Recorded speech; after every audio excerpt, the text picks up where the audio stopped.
lagi kami dari STUK Bina Guna melakukan tugas wawancara di SMA Negeri 5 Medan. Sebelumnya wawancara mengenai metode pembelajaran yang Bapak buat. Ya, sebelumnya kami ingin tahu nama Bapak. Nama lengkap. Oh, nama saya Roy Hutahayan. Pertama sekali mengajar di tahun 2005 sampai saat sekarang ini. Berarti Bapak udah mengajar kurang lebih 20 tahun ya? Nah, sekitar segitu lah. Jadi 19 tahun ke 20 tahun. Jadi metode pembelajaran saat Bapak mengajar itu apa yang Bapak? Kalau metode pembelajaran yang saya terapkan, yang pertama itu saya memberikan metode pembelajaran komando. Komando itu berarti seorang guru memberikan materi, kemudian anak-anak kita berikan metode inovatif, ya, berkreasi, kemudian memahami. Ya, setelah kita memberikan materi, mereka memahami, kemudian mereka harus bisa berinovasi sendiri dengan materi yang saya berikan dan mampu menjabarkan materi yang saya sampaikan. Selanjutnya di saat Bapak memberikan pengarahan kepada murid itu kurikulum apa yang Bapak digunakan saat Bapak mengajar? Kebetulan saya kan masuknya di kelas 12. Kita itu di kelas 10 dan di kelas 11 kurikulum kita kurikulum merdeka. Di kelas 12 itu masih kurikulum KTSP, kurikulum K13 ya. Kurikulum K13 lanjutan ya, K13 lanjutan. Jadi di kelas 12 itu kita masih mempunyai jurusan IPA dan IPS ya, berbeda di kelas 10 dan di kelas 11. Ya, untuk pertanyaan terakhir Pak, media atau sarana prasarana yang Bapak digunakan saat melakukan pembelajaran? Kalau media dan sarana fasilitas yang digunakan banyak sekali. Setiap materi pasti berbeda alat peraganya, ya. Kalau kita materi, kita terkadang menggunakan infokus apabila ya materi yang kita sampaikan itu harus melihat isi video yang agar bisa dipahami oleh siswa.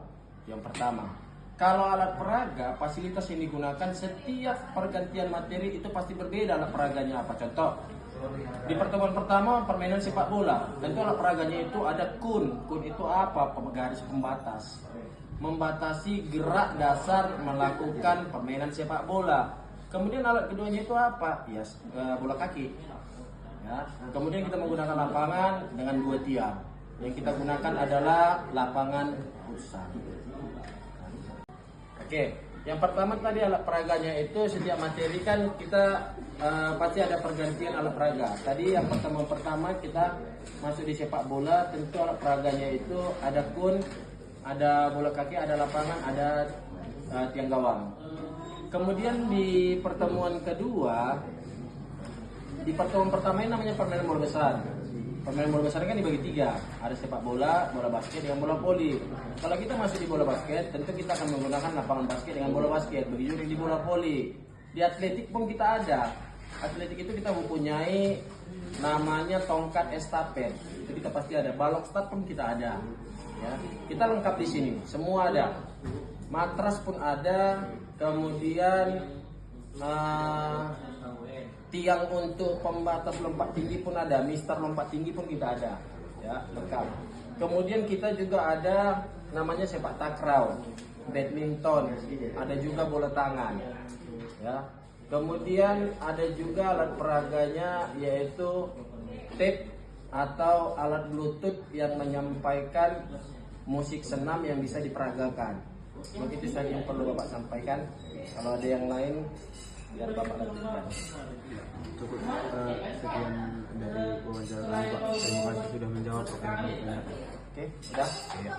Baik, pertama-tama saya akan menanyakan nama Bapak dulu. Nama saya Ridho. Nama lengkap Muhammad Ridwan Hafiz. SPD GR. GR. Ya, saya udah profesi. Udah keluar. Di sini berapa lama Bapak mengajar? Saya mengajar di sini jalan 2 tahun. metode pembelajaran teknis seperti apa yang Bapak gunakan? Jadi kalau kita bicara metode pembelajaran, ada namanya tes diagnosis. Jadi sebelum belajar itu biasanya saya mengetahui seperti apa. Gak mungkin kan misalnya kelas ini memang tujuan materinya sama, contohnya sepak bola. Cuman cara kita menyampaikan materi itu beragam. Secara ini kan ada namanya pembelajaran berdiferensiasi. Walaupun dia satu materinya, tapi cara penyampaiannya itu sesuai dengan karakteristik peserta didik. Kurikulum apa yang Bapak gunakan ini? Kurikulum merdeka. Ya, karena tuntutan sekolah memang belum berbeda. Nah, yang terakhir Pak, media, sarana dan prasarana apa yang digunakan untuk belajar teknis di SMA negeri? Jadi saya menekankan unsur teori ya, seperti pembelajaran untuk literasi. Saya menekankan walaupun kita pembelajarannya olahraga, tapi tidak lepas dari minat literasi siswa.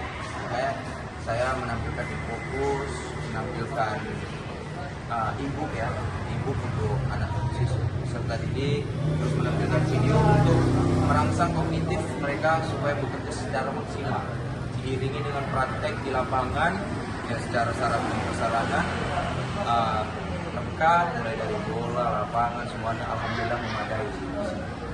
Baik, terima kasih Pak. Oke, jadi kali ini kita berjabatan dengan guru olahraga di SMA Negeri 5 Medan. Langsung aja Bu, yang pertama sebelumnya nih kami harus tahu juga nih Bu, namanya siapa ya Bu? Nama saya Ya, Ibu Juli Manik, Manik SPD. sepeda. Beda. Berapa lama ngajar di sini Bu? Udah 6 tahun. 6 tahun. Masuk di sini. Iya, kebetulan kan pindah.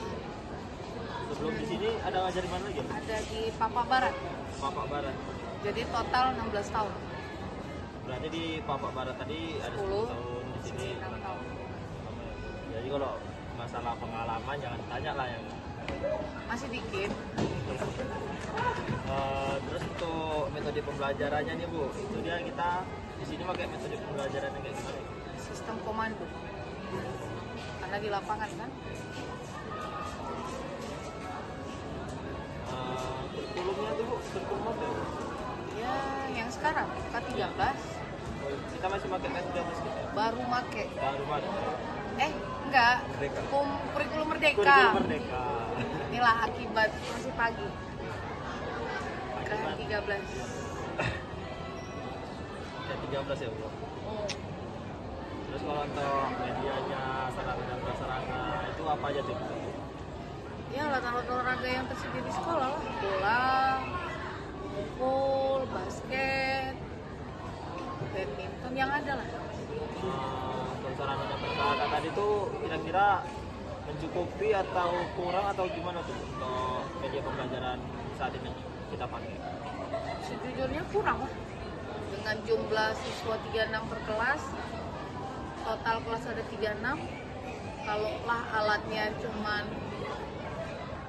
5 lah kita bikin. Per item misalnya, kayak bola.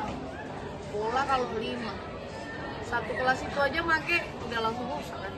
Jadi kurang sebenarnya. Tapi kalau mau dibilang sekedar untuk mencontohkan atau untuk sekedar materi, bahan contoh cukup lah. Tapi kalau untuk prakteknya di lapangan ya kurang. Jadi untuk pertanyaan tambahan lagi nih Bu, seandainya di kelas Ibu yang mengajar nih terdapat siswa yang bermasalah gitu, atau kita bilang lah bahasa Medannya agak lain kita bilang, itu gimana kita mengatasinya? Yang dilakukan pendekatan, dicari tahu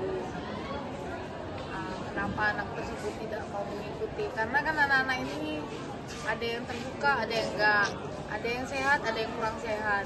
Nah, kadang yang kurang sehat ini pula yang lebih tertutup. Jadi harus kita lakukan pendekatan, kita cari tahu apa penyebabnya. Setelah itu ya kita kasih terapi yang lain. Kalau dia nggak bisa ke lapangan, misalnya sakit, kita kasih tugas, atau dia menonton dari pinggir lapangan, kira-kira gitu lah. Terakhir Bu, ada nggak pesan untuk calon-calon guru penjas muda seperti kami-kami? Ya ada lah, harus ada lah. Apa itu Bu? Jadi guru itu tidak bisa belajar secara materi aja, secara pendidikan kurang. Untuk kalau kita di lapangan ini, materi untuk di lapangan nggak nyambung. Jadi kalau kita ke lapangan, sesuaikan dengan kondisi anak dan termasuk juga dengan cara mengajar. Misalnya begini, ada anak nggak semua ngerti bola, kayak contoh shuttlecock itu bola kan bukan, atau sepak bola dia tahu mungkin bola kaki. Ada beberapa anak kalau kita pakai bahasa kurikulum nggak paham dia. Bu, shoot itu apa? Nembak itu apa? Nah kadang jadi belajar kreatif, belajar mengikuti 36 siswa. Contoh 36 siswa ini terkadang ada yang bahasa kurikulum yang mereka nggak paham. Jadi sekreatif mungkin, sebisa mungkin kita ngikuti kemajuan pengetahuan anak-anak sekarang. Kayak badminton, anak sekarang nggak tahu badminton, taunya bulu tangkis. Kalau kita tanya badminton kan nggak ada bedanya, ini cuma bahasa Inggris, bulu tangkis bahasa Indonesia. Cuman kalau kita bilang, yuk main badminton, ada beberapa anak apa tuh badminton? Atau contoh kayak softball, mereka tahu kasti, udah jelas beda kan. Nah, jadi jangan terpaut, jangan terpaku, jangan monoton hanya dengan bahasa kurikulum. Nggak semua anak ngerti. Jadi kalau kita ke lapangan, apalagi kita kan memang lebih banyak ke lapangan kan, sebaiknya kreatif, sebaiknya menggunakan bahasa yang lebih lapangan lah gitu, yang anak-anak semua bisa mengerti lah. Karena nggak semua anak-anak ini suka olahraga, satu. Kedua, mungkin ada bahasa-bahasa yang kita ikuti secara kurikulum, ternyata anak-anak tersebut nggak nyambung, nggak ngerti gitu. Nah, anak-anak ini kalau di lapangan sebaiknya dikasih metode komando. Kalau nggak jalan. Contoh kayak misalnya, nanti kamu jaga ini ya, nanti kamu tugasin. Nggak semua anak ngerti.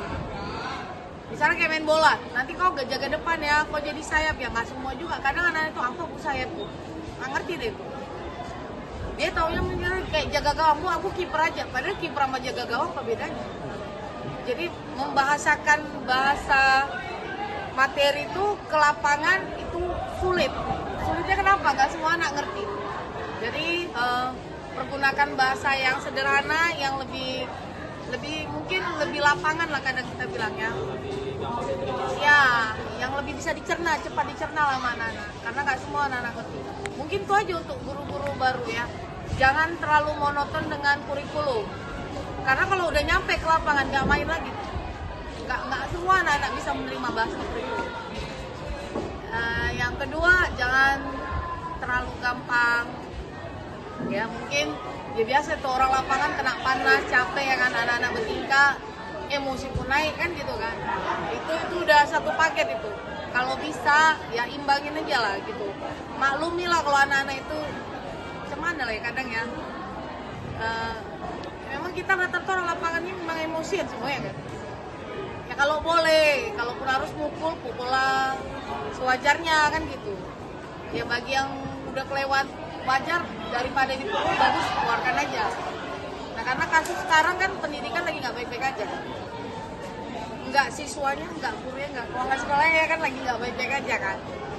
Jadi sebaiknya pandai-pandai lah mengontrol emosi, apalagi di lapangan kan. Apalagi kalau ngajar anak SMA, nggak senang main kan gitu kan. Ini kalau yang laki-laki disambut kan gitu kan. Ya sebaiknya kan gitu, belajarlah dari kami ini kan gitu kan. Anak-anak ini gampang kali melapor, gampang kali bikin video, gampang, semua mereka tahu cara. Yang terkadang kita nggak pernah berpikir anak-anak ini kok bisa ya gitu. Gak kayak kita dulu, kalau kita tahu salah kita diam kan. Nah ini enggak, anak-anak sekarang salah makin diam, perasaan benar. Menjiwai anak zaman sekarang itu kita harus memposisikan kayak dia juga gitu. harus kita, aku ibarat anak SMA kalau aku begitu. Iya, kita ngikuti anak, walaupun lucu rasanya, masa kita yang ngikuti dia. Tapi itulah yang sekarang yang terjadi. Anak zaman sekarang tidak bisa kita perintah, sama sekali harus diperintah. Caranya gimana? Kita ikuti, setelah itu kita pelajari, kita lakukan pendekatan, ya pandai-pandai lah, itu tadi kayak bilang, pandai-pandai lah mengajak anak-anak itu. Dan jangan menggunakan bahasa vulgar sebaiknya. Jadi kan seperti yang korban viral kemarin itu kan, dan siswa itu kan. Membunuh ya. Ya hari ini kita penutupan ya, oke, sekian dan terima kasih.